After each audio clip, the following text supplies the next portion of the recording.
Breaking the silence around rape is dangerous for many people, depending on where they live and what kind of culture and society they live in. They can be shunned for it, they can be retaliated.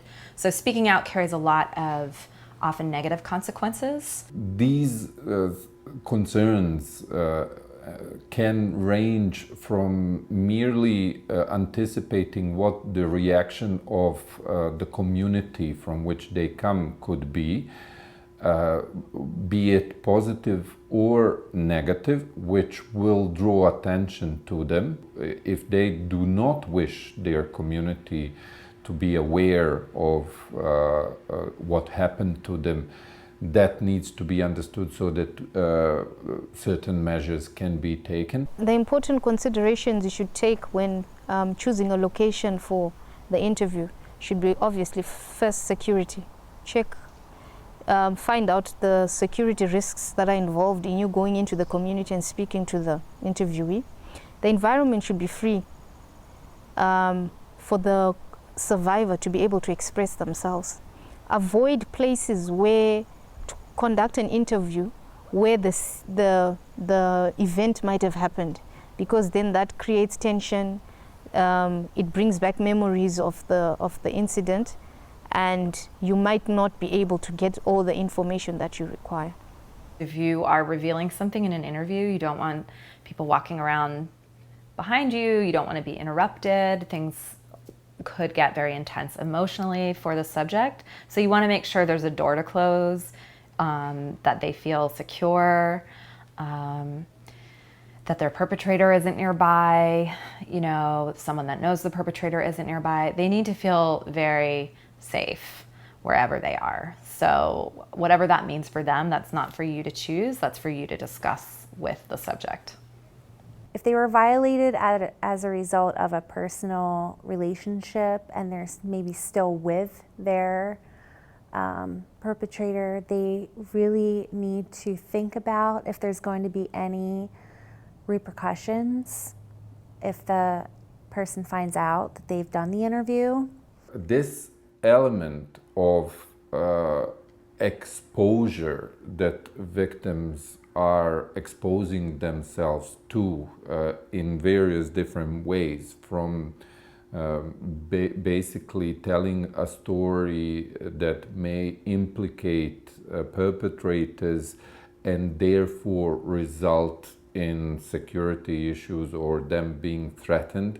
And here we are talking about not only perpetrators in terms of individuals, but often state security apparatuses or political forces that are behind those who committed these crimes, or armies, or large groups that have a vested interest in this story not getting out. It's really important, again, that an interviewer, in order not to cause excessive distress, be very clear about what the purpose of this interview is and who might see it, and review in detail the costs and benefits of participating.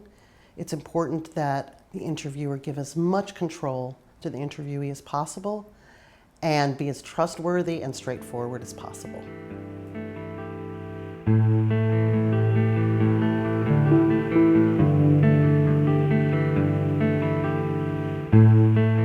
An important principle to keep in mind when starting an interview is to remind the survivor of confidentiality of the data, what will be done with the information.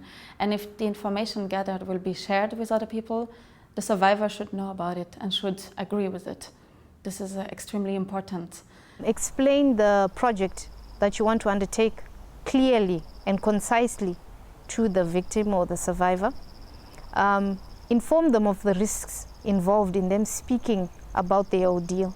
Survivors do not always understand what is it that they are signing or what is it that they are giving consent to. So it's important that the consent form is translated into the interviewee's language, or in a language that he best understands. Any interviewee needs to understand who is going to see this, and to understand that there is, in this day and age, it's impossible to control who is going to see it. If you post something online, there's no way to control it. So unlike a video that'll be distributed and you know where it's going to go, or a film in a theater or festival that can be contained, once something is on the internet, it can be excerpted, it can be recut, it can go very far and very wide, and you can't control it. So I think it would be really important to share with the survivor just the potential of how wide the scope could possibly be for the dissemination of the video. And of course, there's no way of really knowing how many people could see it, but I think it's best to prepare the survivor for the maximum amount of exposure. So suggest to them, what if it became one of the videos of the day, or what if it was picked up by a major news station, and ask the survivor, really, would you be comfortable with that? And in that way, it's an even greater level of informed consent, where the survivor is very comfortable knowing that worst case scenario, everyone in the world might see it, and they can still feel comfortable sharing the amount of information that they would be okay with all of those people hearing. During the interview, it's possible that the survivor changes his or her mind and decides not to share any more this information. And that is a possibility that should be offered also. So at the end of the interview, it's important to remind the survivor that if he or she doesn't want anymore to give this data, it's okay. It can be retracted. It can be completely removed.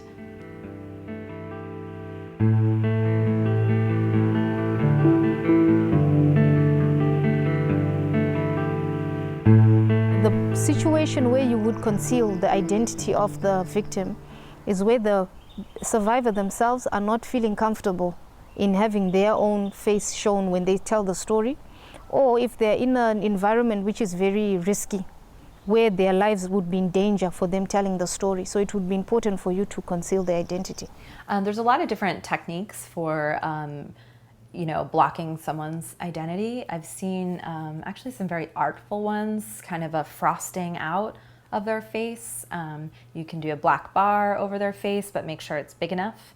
Black bars over the eyes generally are not big enough. You're still recognizable, so it can be bigger, pixelated, blurred out, certainly paying attention to someone's voice, and you can modulate that in sound. I find that if a person doesn't want to be identified, they feel better if they can't be identified while the filming is going on. There are several methods that can be used to conceal the survivor's identity while filming without any additional technological props, so to say. And they range from filming from behind so that the face is concealed, to using strong light behind the person to turn their face into a shadow to darken it, to using clothing which can basically alter a person's appearance, and then in combination with one of the two that I mentioned before can completely alter their appearance. And this is especially useful if we are filming in circumstances where we can expect that footage might be confiscated before we get to the editing room. I would also go through details of their story and try and pick out things that might be too identifiable to where they live or who their perpetrator is or when and context.